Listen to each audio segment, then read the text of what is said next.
programa de entrevista Planeta SPM de hoje está de volta falando sobre a situação da mulher. E nesse bloco, sobre a violência. Para isso, estou aqui com Rosana Schwartz, doutora em História e especialista em Sociologia e Gêneros. Obrigada novamente pela sua participação, Rosana. Nada. Em março, o IPEA divulgou que a maior parte da população concordava que mulheres que usam roupas curtas ou justas merecem ser atacadas. Uma semana depois de publicar esse estudo, o Instituto se retratou. O número seria 26% e não 65%. Mesmo assim, a pesquisa colocou em pauta a questão da violência contra a mulher. A cada dia, mulheres são vítimas de abuso e violência em São Paulo. A estudante Flávia Brito é uma delas. Depois de um dia de trabalho, eu fui pegar o metrô na Sé, que está sempre lotado nesse horário de pico, e eu fui empurrado dentro do metrô. Um homem colocou o braço inteiro dentro da minha blusa, inteiro. E eu estava prensada lá dentro de um jeito que eu não conseguia nem me mover para ver quem é que estava com a mão dentro da minha blusa. E as pessoas estavam muito apertadas e eu falava, nossa, tem alguém com a mão dentro da minha blusa. E a mão ainda se mexia, assim, sabe, para pegar meu sutiã. E aquele desespero. Aí chegou na próxima estação, o trem, tipo, se mexeu, o pessoal começou a descer. E a pessoa simplesmente tirou a mão e eu não consegui identificar quem era. Não sei se a pessoa saiu do metrô ou estava ali olhando para mim ainda e eu não sabia quem era, entendeu? Em abril, o Datafolha revelou que 63% das paulistanas já sofreu algum tipo de abuso sexual, seja ele verbal ou físico. E nos outros estados, a situação também é ruim. Em 2013, a Central de Atendimento à Mulher recebeu quase 38 mil ligações de várias regiões do Brasil. Foram relatados casos de violência física, psicológica, moral, patrimonial, sexual, além de cárcere privado e tráfico de pessoas. Para este professor, a maneira como a população encara o problema da violência contra a mulher está ligada a uma questão histórica do país. Esse campo do gênero revela uma contradição muito pesada que nós vivemos entre o moderno e o arcaico. Nós temos traços modernos muito fortes, que se expressam aí nas manifestações políticas, a parada gay, tudo isso na mulher no mercado do trabalho. Mas, por exemplo, acabou de sair uma pesquisa feita por uma entidade latino-americana, dos 40, se não me engano, 40 e poucos países pesquisados, sobre a participação feminina na vida política, e o foco foi o parlamento. O Brasil está em 37º ou 38º lugar, não me lembro agora de cabeça qual, mas era algo. Nós somos um dos últimos do mundo, do mundo latino-americano. Nós ocupamos um dos últimos lugares no que diz respeito à participação feminina na vida política, o que é um indício de um traço arcaico da nossa sociedade. A repercussão política e social dessa pesquisa foi enorme. A presidente da República se manifestou. Atores, políticos e ativistas mostraram o seu repúdio. Rosana, o que você acredita que essas mudanças, quais são as mudanças que esses tipos de reações trazem? Primeira questão é problematizar o que é e por que nós temos a violência ainda no século XXI tão forte, a violência contra a mulher, não é? A violência doméstica. Em termos de Brasil, a sociedade nossa, o nosso processo civilizatório foi extremamente violento. Foi um processo que não foi contado pela história positivista como deveria. Foi, na realidade, uma violência, primeiro com a mulher indígena, aonde o homem português, fora dos olhos da igreja e fora dos olhos da coroa, num lugar onde ele achava que podia ser feito tudo, porque dentro do imaginário, no processo do descobrimento do Brasil ou de colonização, que isso a gente questiona se foi descoberto ou não, se já estava achado, se estava lá.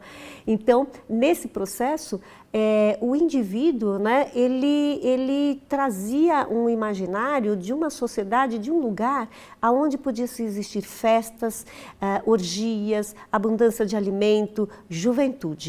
Ele chega aqui e ele encontra uma sociedade com pessoas que estão com os corpos nus, à mostra, e com um tipo de, vamos colocar assim, de comportamento cultural totalmente diferente do que ele tinha sido acostumado e cresceu na Europa. Então, essa violência, né, com o corpo feminino já data daí. A segunda violência é que nós temos quando veio as escravidões, né, das várias regiões da África, né?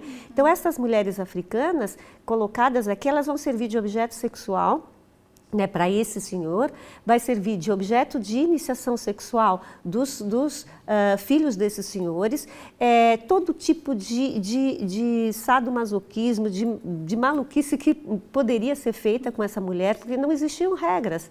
Não é? Depois, o que o próprio professor colocou é o arcaico e o moderno. Isso se manteve, porque a mulher branca também, que vai estar aqui nesse processo, não é? Vem para cá para casar com esses senhores e né, a gente ter o que seria, né, a sociedade crescendo, que a sociedade brasileira, ela vai ficar confinada a 4 paredes, tudo podia ser feito, a lei era da porta para fora e não da porta para dentro. Né? Isso em termos de Brasil, então a gente carrega, né, uma questão muito forte que a mulher não tinha direitos.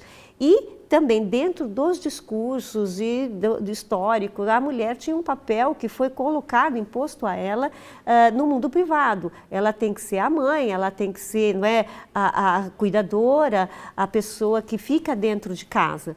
E os direitos, no campo dos direitos, que nós vamos ter as várias gerações dos direitos, muito mais tarde que você vai ter os limites da porta para dentro. A mulher da porta para dentro podia se fazer o que quisesse com ela.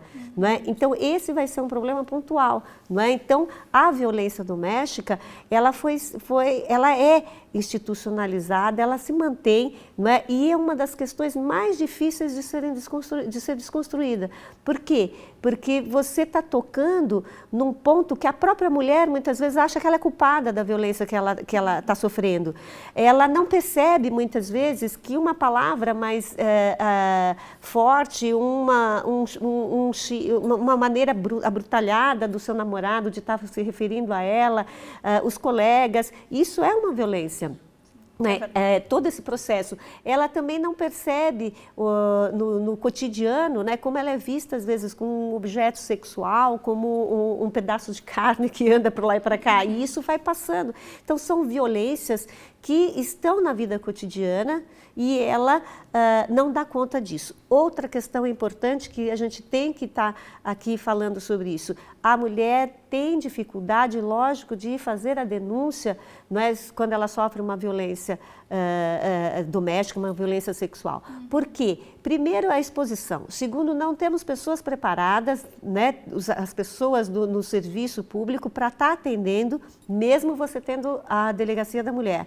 Porque ela passa não só pela delegada, primeiro é o policial, depois ela vai para o hospital, depois ela vai, né? Existe todo um processo, né, um encaminhamento dessa denúncia. E na metade do caminho ela acaba desistindo. Não é? Ela se sente, de uma certa forma, extremamente vulnerável naquele momento. Né? Então, isso faz parte de uma sociedade patriarcal, arcaica, que ainda mantém essas estruturas até hoje e com um olhar extremamente, né, masculino, porque a sociedade patriarcal, nós já estamos falando isso, né, o homem à frente, né, um olhar extremamente masculino, aonde a mulher aos poucos, né, agora que ela está conseguindo mostrar que ela é igual aos homens na parte intelectual e na sua capacidade enquanto ser humano. Claro. Agora vamos mais uma vez para um rápido intervalo e o tema de hoje é a situação da mulher na sociedade. Em instantes voltamos com um debate sobre as questões relacionadas ao feminismo e a solução desses problemas aqui com a Rosana. Para participar do Planeta SPM, mande sua pergunta pelo Twitter, @planeta_SPM. Essa entrevista está sendo exibida ao vivo no spm.br/live. Fique ligado!